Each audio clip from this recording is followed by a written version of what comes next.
Hello hi नमस्कार मित्रांनो, स्वागत आहे तुम्हा सर्वांचं आपल्या यूट्यूब चॅनल माय किचन माय टॅलेंटमध्ये।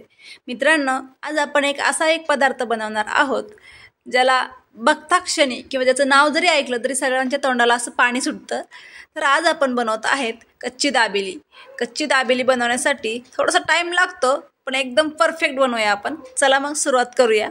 तर कच्ची दाबेली बनवण्यासाठी सर्वात महत्त्वाचं असतं तो मसाला, दाबेलीचा मसाला।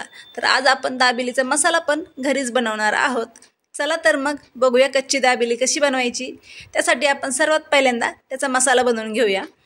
तर दाबेली बनवण्यासाठी मी इथे घेतलेले आहे थोडेसे 1-2 चमचे मी इथे धणे घेतलेले आहेत कच्चे, 1 चमचा भरून खोबऱ्याचा किस, लवंग, मिरे, त्यानंतर बडीशेप घेतलेली आहे 1 चमचा भरून आणि 1-2-3 दालचिनीचे तुकडे घेतलेले आहेत। हा सर्व मसाला आपल्याला थोडासा भाजून घ्यायचा आहे तव्यावरती, म्हणजे कडक झाला की त्याची छान पटकन पावडर बनते। हा मसाला थोडासा भाजला की कडक होतो, मग याची पावडर छान बनते। आता हा मिक्सरमध्ये घालून छान बारीक पिसून घ्यायचा आहे।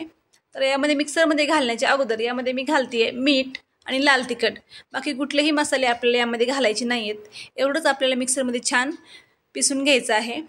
तर आता भाजी बनवून घेऊया।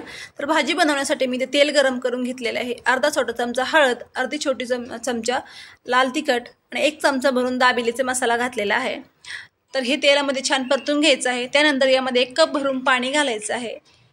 हे छान उकळलं की पुन्हा थोडासा गरम मसाला घालायचा आहे आणि हे छान उकळू द्यायचं आहे, म्हणजे मसाले छान परतले जातील। त्यानंतर मी यामध्ये घालते 2 चमचे पुदिन्याची चटणी, जी मी दाबेलीसोबत खाण्यासाठी बनवलेली आहे तीच पुदिन्याची चटणी घालते मी यामध्ये। त्यानंतर 2 चमचे चिंचची चटणी घालत आहे। हे छान उकळून घ्यायचं आहे आपल्याला पहिल्यांदा तेल सुटेपर्यंत। हे मसाले छान पाण्यामध्ये शिजले की आपण यामध्ये उकडलेले बटाटे घालणार आहोत। बटाटे छान मॅश करून घ्यायचे आहेत। छान मसाल्यामध्ये परतून झाले की थोडे वेळ झाकण ठेवून आपल्याला ह्याच्यामध्ये थोडंसं मीठ घालायचं आहे चवीनुसार। झाकण ठेवून याला छान वाफ द्यायची आहे। इथे आपली दाबेलीसाठी लागणारी बटाट्याची भाजी रेडी झालेली आहे। ते मी एका प्लेटमध्ये काढून घेत आहे। त्यावरती थोडासा कांदा, टोमॅटो, हे ऑप्शनल आहे, कांदा टोमॅटो नसेल घालायचं नाही घातले तरी चालेल। मी कांदा, टोमॅटो, कोथिंबीर घालून ठेवलेली आहे। आता आपण दाबेली बनवून घेऊया। दाबेली बनवण्यासाठी इथे अर्धी वाटी खारे शेंगदाणे, 1 वाटी डाळिंबाचे दाणे, चिंचची चटणी आणि पुदिन्याची चटणी घेतलेली आहे। बघू शकता इथे पाव घेतलेले आहेत मी।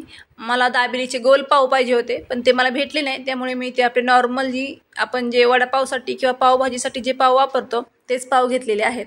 आता आपण दाबेली बनवून घेऊया। पाव छान कट करून घ्यायचा आहे मधून। त्याला पहिल्यांदा आपण चिंचची चटणी, त्यानंतर पुदिन्याची चटणी पण लावून घेणार आहोत। आपण ही दाबेली एकदम गाड्यावरती मिळते, चौपाटीला जशी दाबेली मिळते तशीच बनवणार आहोत। एकदम तशीच टेस्ट येणार आहे आपल्या दाबेलीला। हे बघा, इथे मी आता थोडेसे खारे शेंगदाणे, डाळिंबाचे दाणे पण घालून घेतलेले आहे। त्याच्यावरतून आपल्याला घालायची आहे बटाट्याची भाजी, पुन्हा थोडीशी चटणी लावून पाव आपल्याला पॅक करून घ्यायचा आहे। जर दाबेलीचा पाव असेल मोठा तर छानच, पण जर नाही भेटला तर तुम्ही आपले नॉर्मल पाव वापरले तरी देखील चालेल। मी देखील नॉर्मलच वापरलेले आहेत। हे बघा, अशा पद्धतीने दाबेली, जर मोठा पाव असेल ना तर आपला मसाला भरपूर बसतो आतमध्ये, पण हे छोटे पाव असल्यामुळे यामध्ये जास्त मसाला भरता येत नाही। तरी देखील मी छान असे दाबून घेतलेले आहेत पाव। बघू शकता, डाळिंबाचे दाणे आणि शेंगदाणे थोडेसे जास्त घालायचे आहेत, त्याने टेस्ट खूप छान येते आपल्या दाबेलीला।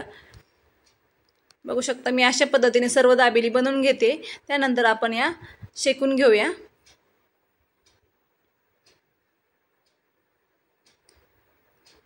अप्रतिम लागते ही दाबेली खाण्यासाठी, आणि बाहेर जाऊन खाण्यापेक्षा तर पावसाचे दिवस चालू आहेत, घरीच असं काहीतरी चमचमीत बनवून खाल्लं की मनाला पण समाधान वाटतं। बघू शकता, इथे आपल्या सर्व दाबेली आता मी रेडी करून घेतलेल्या आहेत। आता आपण या शेकून घेऊया। तुम्ही तेल, तूप काहीही वापरू शकता, मी ते बटर वापरते। बघू शकता, तुम्ही साधे तूप लावून जरी शेकून घेतल्या किंवा साधं तेल जरी लावलं तरी देखील त्याची टेस्ट खूप छान येते। मी बटर लावून घेतलेलं आहे तव्याला। त्यानंतर आपल्या दाबेली इथे शेकून घ्यायची आहे छान दोन्ही साईडनी। यासाठी आपल्याला लागणार आहे एकदम 0 नंबरची शेव। ती शेव आपल्याला छान याच्या साईडनी चिकटवून घ्यायची आहे, म्हणजे एकदम गाड्यावरती मिळते तशी दाबेली रेडी होईल आपली। टेस्ट पण आपली तशीच लागते या दाबेलीची। खूप छान झाली आहे आपली ही दाबेली। तुम्ही एकदा नक्की ट्राय करून बघू शकता। दरवेळी मुलांना काहीतरी बाहेर खायला घेऊन जाण्यापेक्षा असंच घरी काहीतरी वेगळं बनवलं की मुलं पण खुश होतात। हे बघा, आता मी आपले दाबेली शेकून घेतलेले आहेत पूर्ण। आता आपण ह्याला शेव लावून घेऊया। तुमच्याकडे कुणी पाहुणे जरी आले तरी देखील तुम्ही अशी झटपट दाबेली त्यांना बनवून खायला घालू शकता। चहा पोहे हे तर नॉर्मली झालेलं आहे, आता काहीतरी वेगळं बनवायचं म्हणून तुम्ही अशी दाबेली बनवू शकता पाहुण्यांसाठी पण। हे बघा, अप्रतिम आपली दाबेली इथे रेडी झालेली आहे। दिसायला पण ती खूप छान दिसते आणि खायला ती तितकीच छान लागणार आहे। तर कच्ची दाबेली ही सर्वांनाच आवडते। तिचं नाव जरी ऐकलं तरी तोंडाला पाणी सुटते सर्वांच्या। हे बघा, घरातली सर्व मंडळी खुश होतील। एकदा नक्की ट्राय करून बघा तुम्ही अशी कच्ची दाबेली। तर मित्रांनो, तुम्हाला ही आपली कच्ची दाबेलीची रेसिपी जर आवडली असेल तर एकदा नक्की लाईक करा आपल्या व्हिडिओला, आणि आपल्या चॅनलवरती जर नवीन असाल तर चॅनलला सबस्क्राईब करून बेल आयकन प्रेस करा, म्हणजे मी जेव्हा कधी अशा नवीन चमचमीत रेसिपी बनवेल त्याचं नोटिफिकेशन तुम्हाला लगेच मिळेल। आणि तुम्ही बनवलेली कच्ची दाबेली ही घरामध्ये सर्वांना आवडली की नाही हे मला नक्की कळवा। चला तर मग मित्रांनो, भेटूया पुढच्या व्हिडिओमध्ये। तोपर्यंत मस्त बनवत राहा आणि खात राहा। धन्यवाद।